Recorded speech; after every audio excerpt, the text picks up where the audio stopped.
Welcome, everyone. I am absolutely thrilled you're here for today's explainer. Because let's be honest, we're tackling something that hits almost every single one of us, the dreaded midday slump.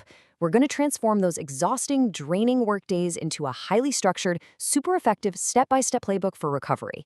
The source material we're diving into today, it completely redefines the whole concept of a lunch break. Get this. Working straight through lunch can actually tank your afternoon cognitive output by nearly 20%. So this turns your break from just a passive afterthought into an active, absolute biological necessity. Okay, let's dive right into this, and I want you to be completely honest with yourself for a second. Are you eating lunch at your desk again today? Staring blankly at a spreadsheet in some sort of hypnotic trance, just dropping sandwich crumbs directly into your keyboard, right? We have all been there, totally trapped in the universal sadness of a wilted desk salad.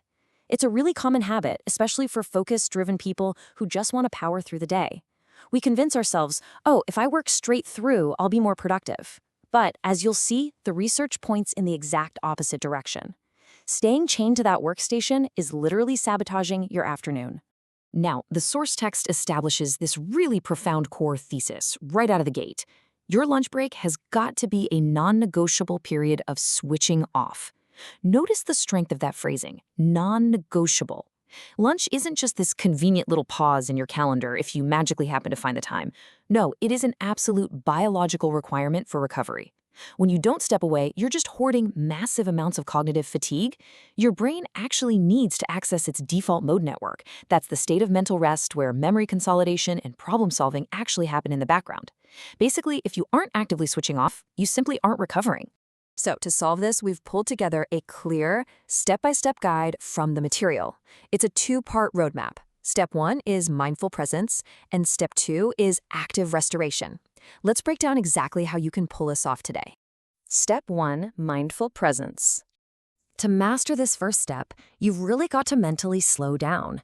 The critical first move here is deliberate disconnection. I mean, completely disconnecting from all work-related technology. No emails, no Slack, no quickly checking a report on your phone while you chew. You are deliberately stepping away from the digital demands of your morning to create some calm. Now, what's really interesting about the mechanism introduced here is a concept called sensory grounding. This isn't just some fluffy, abstract idea of relaxing. It's the very deliberate practice of noticing immediate physical sensations.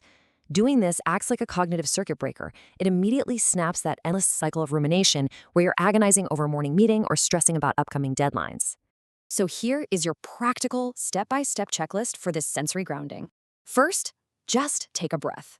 Then, focus on the temperature of your drink. Actually feel the cold condensation on your glass of water, or maybe the comforting heat radiating from your mug of tea. Pay close attention to the texture of your meal as you take a slow bite.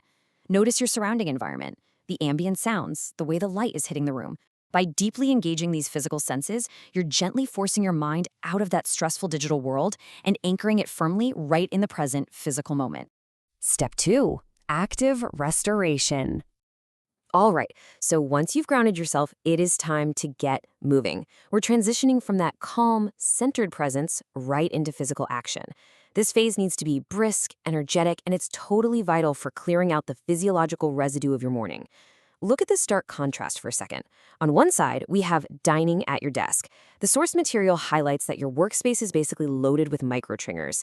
I mean, just seeing your monitor keeps your sympathetic nervous system locked in a high-stress, fight-or-flight state, which leads straight back to prolonged rumination. But on the other side, we have a short, brisk walk. This provides active movement and a real physical reset. You literally have to leave the physical space where the stress was generated if you want to truly reset your system. And this brilliantly illustrates the biological mechanics at play here, which are absolutely fascinating, by the way. It's not just about, getting some fresh air. It's a literal chemical reset.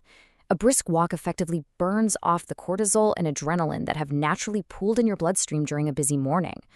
Try thinking of those stress hormones as a physical, almost toxic buildup in your muscles and nervous system. By engaging in active movement, you are actively destroying that buildup. You're completely clearing the chemical slate and bringing your body right back to baseline. And that leads us to the payoff, your afternoon clean slate. So the crucial point is this. Executing these two steps gives you the ultimate midday payoff. If you practice mindful presence, and if you take that brisk walk to actively restore your body, you are setting yourself up for total success. You're no longer dragging the heavy, murky exhaustion of the morning into the back half of your day. You've reclaimed your energy. Following this step-by-step protocol completely resets your trajectory, providing a genuine clean slate for the afternoon. You're going to return to your work empowered, refreshed, and cognitively sharp. You've stopped the rumination, you've burned off the cortisol, and your brain is primed and ready to focus again. It really is a complete physiological and psychological restart. It's a really simple step-by-step framework, right? But it's incredibly powerful when you actually put it into practice. So as we wrap up this explainer, I want to leave you with a little challenge to prompt your own midday reset. When you take your lunch break today, step away from the screen, head outside, and ask yourself, what will you choose to notice on your walk today? Have a fantastic restorative break, and I'll catch you in the next one.